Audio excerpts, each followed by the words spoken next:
ओम नमो Narayan channel प्रस्तुत करते हैं श्रीमद् भागवत महापुराण के अध्यायों का सरल हिंदी रूपांतरण। आइए सुनते हैं। ओम नमो भगवते वासुदेवाय। अब हम श्रीमद् भागवत महापुराण के सप्तम स्कंद के चतुर्थ अध्याय चौथे अध्याय का पाठ करेंगे, जिसमें हिरण्यकशिपु के अत्याचार और प्रहलाद जी के गुणों का वर्णन किया गया है। नारद जी कहते हैं, युधिष्ठिर, जब हिरण्यकशिपु ने ब्रह्मा जी से इस प्रकार के अत्यंत दुर्लभ वर मांगे, तब उन्होंने उसकी तपस्या से प्रसन्न होने के कारण उसे वैसे ही वर दे दिया। ब्रह्मा जी ने कहा, बेटा, तुम जो वर मुझसे मांग रहे हो वे जीवों के लिए बहुत ही दुर्लभ हैं। जैसा तुमने वर मांगा है वो जीवों के लिए बहुत ही कठिन है, परंतु दुर्लभ होने पर भी मैं तुम्हें वे सब वर दिए देता हूँ। नारद जी कहते हैं, ब्रह्मा जी के वरदान कभी झूठे नहीं होते। वे समर्थ एवं भगवत रूप ही हैं, अर्थात भगवान के ही रूप हैं, भगवान के ही समान हैं। वरदान मिल जाने के बाद हिरण्यकशिपु ने उनकी पूजा की।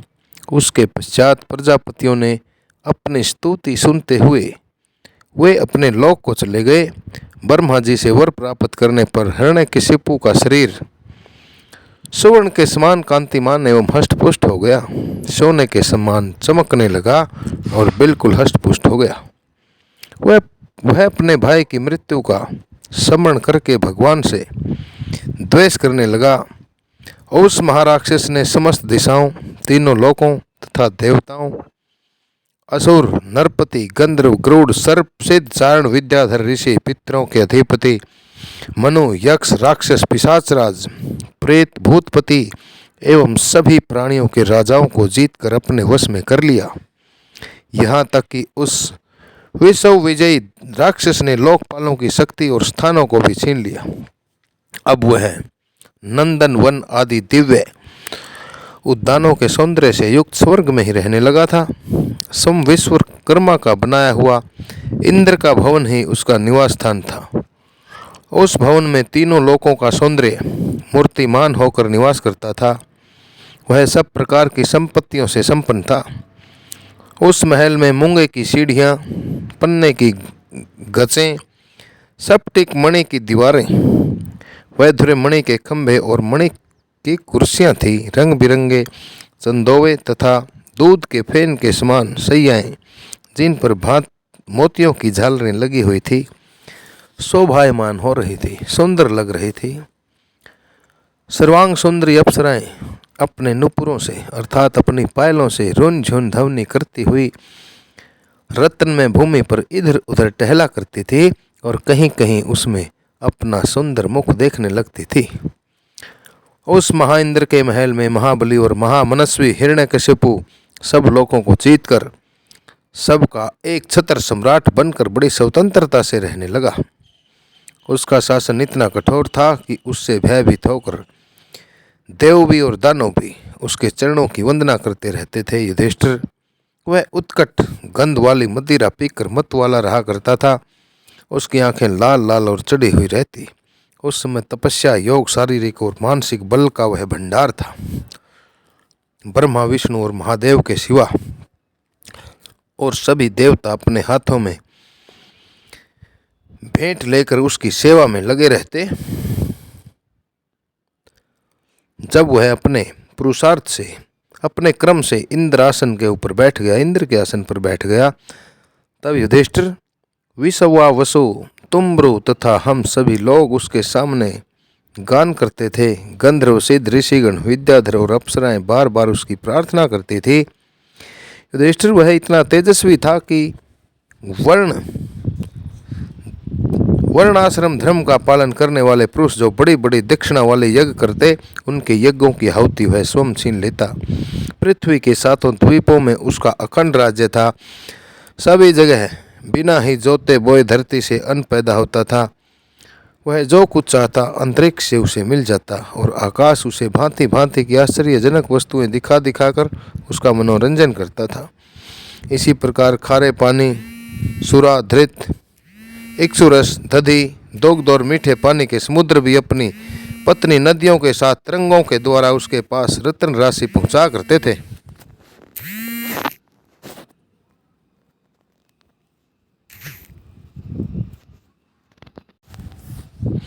पर्वत अपनी घाटियों के रूप में उसके लिए खेलने का स्थान जुटाते और वृक्ष सब ऋतुओं में फूलते फलते वह अकेला ही सब लोकपालों के विभिन्न गुणों को धारण करता। इस प्रकार दिग्विजयी और एक छत्र सम्राट होकर वह अपने को प्रिय लगने वाले विषयों का स्वच्छंद उपभोग करने लगा। परंतु इतने विषयों से भी उसकी तृप्ति न हो सकी, क्योंकि अंततः वह इंद्रियों का दास ही तो था। युधिष्ठिर इस रूप में भी वह भगवान का वही पार्षद है जिसे सनकादियों ने शाप दिया था। वह ऐश्वर्य के मद से मतवाला हो रहा था और घमंड में चूर होकर शास्त्रों की मर्यादा का उल्लंघन कर रहा था। देखते ही देखते उसके जीवन का बहुत सा समय बीत गया। उसके कठोर शासन से सब लोक और लोकपाल घबरा गए। जब उन्हें और कहीं किसी का आश्रय न मिला तब उन्होंने भगवान की ही शरण ली। उन्होंने मन ही मन कहा, जहाँ सर्वात्मा जगदीश्वर श्री हरि निवास करते हैं और जिसे प्राप्त करके शांत एवं निर्मल सन्यासी महात्मा फिर लौटते नहीं, भगवान के उस परम धाम को हम नमस्कार करते हैं। इस भाव से अपने इंद्रियों का संयम और मन को समाहित करके उन लोगों ने खाना पीना और सोना छोड़ दिया तथा निर्मल हृदय से भगवान की आराधना की। एक दिन उन्हें बादल के समान गंभीर आकाशवाणी सुनाई पड़ी। उसकी ध्वनि से दिशाएं गूंज उठी। साधुओं को अभय देने वाली वह वाणी यों थी, श्रेष्ठ देवताओं डरो मत, तुम सब लोगों का कल्याण हो। मेरे दर्शन से प्राणियों को परम कल्याण की प्राप्ति हो जाती है। इस नीच राक्षस की दुष्टता का मुझे पहले से ही पता है। मैं इसको मिटा दूंगा। अभी कुछ दिनों तक समय की प्रतीक्षा करो। कोई भी प्राणी जब देवता, वेद, गाय, ब्राह्मण, साधु, धर्म और मुझसे द्वेष करने लगता है तब शीघ्र ही उसका विनाश हो जाता है। जब यह अपने बैरहीन शांत और महात्मा पुत्र प्रहलाद से द्रोह करेगा, उसका निष्ठ करना चाहेगा, तब वर के कारण शक्ति संपन्न होने पर भी इसे मैं अवश्य मार डालूंगा। नारद जी आगे कहते हैं, सबके हृदय में ज्ञान का संचार करने वाले भगवान ने जब देवताओं को यह आदेश दिया तब वे उन्हें प्रणाम करके वापस लौट आए। उनका सारा उद्वेग मिट गया, अर्थात उनके चित्त में जो अशांति थी वो मिट गई और उन्हें ऐसा मालूम होने लगा कि हिरण्यकशिपु मर गया। युधिष्ठिर, राक्षस राज हिरण्यकशिपु के बड़े ही विलक्षण 4 पुत्र थे। उनमें प्रहलाद यों तो सबसे छोटे थे परंतु गुणों में सबसे बड़े थे। वे बड़े संत सेवी थे, ब्राह्मण भगत, सौम्य स्वभाव, सत्य प्रतिज्ञ एवं जितेंद्रिय भी थे तथा समस्त प्राणियों के साथ अपने ही समान समता का बर्ताव करते और सबके एकमात्र प्रिय और सच्चे हितैषी भी थे। बड़े लोगों के चरणों में सेवक की तरह झुककर रहते थे, गरीबों पर पिता के समान स्नेह रखते थे, बराबरी वालों से भाई के समान प्रेम करते और गुरुजनों से भगवत भाव अर्थात भगवान के समान प्रेम रखते थे। विद्या, धन, सौंदर्य और कुलीनता से संपन्न होने पर भी घमंड और हेकड़ी उन्हें छू तक नहीं सकती थी। बड़े बड़े दुखों में भी वे तनिक भी न घबराते थे। लोक परलोक के विषयों को उन्होंने देखा सुना तो बहुत था, परंतु वे उन्हें निसार और असत्य ही समझते थे। इसलिए उनके मन में किसी भी वस्तु की इच्छा न थी। इंद्रिय, प्राण, शरीर और मन उनके वश में थे। उनके चित्त में कभी किसी प्रकार की कामना नहीं उठती थी। जन्म से राक्षस जाति का होने के कारण भी उनमें आसुरी संपत्ति का लेस मात्र भी भाव नहीं था। जैसे भगवान के गुण अनंत हैं, वैसे ही प्रहलाद के श्रेष्ठ गुणों की भी कोई सीमा नहीं है। महात्मा लोग सदा से उनका वर्णन करते हैं और उन्हें अपनाते आए हैं, तथापि वे आज भी ज्यों के त्यों बने हुए हैं। युधिष्ठिर, यों तो देवता उनके शत्रु हैं, परंतु फिर भी भक्तों का चरित्र सुनने के लिए जब उन लोगों की सभा होती है तब वे दूसरे भक्तों को प्रहलाद के समान कहकर उनका सम्मान करते हैं। फिर आप जैसे अजात शत्रु भगवत भक्त उनका आदर करेंगे, इसमें तो कोई संदेह ही नहीं है। उनकी महिमा का वर्णन करने के लिए अगणित गुणों के कहने सुनने की आवश्यकता नहीं। केवल एक ही गुण भगवान श्री कृष्ण के चरणों में स्वाभाविक जन्मजात प्रेम, उनकी महिमा को प्रकट करने के लिए ही काफ़ी है। युधिष्ठिर, प्रहलाद बचपन में ही खेल कूद छोड़कर भगवान के ध्यान में जड़वत तन में हो जाया करते। भगवान श्री कृष्ण के अनुग्रह रूप ग्रह ने उनके हृदय को इस प्रकार खींच लिया था कि उनकी जगत की कुछ शुद्ध बुद्ध ही न रहती। उन्हें ऐसा जान पड़ता कि भगवान मुझे अपनी गोद में लेकर आलिंगन कर रहे हैं, इसलिए उन्हें सोते बैठते, खाते पीते, चलते फिरते और बातचीत करते समय भी इन बातों का ध्यान बिल्कुल न रहता था।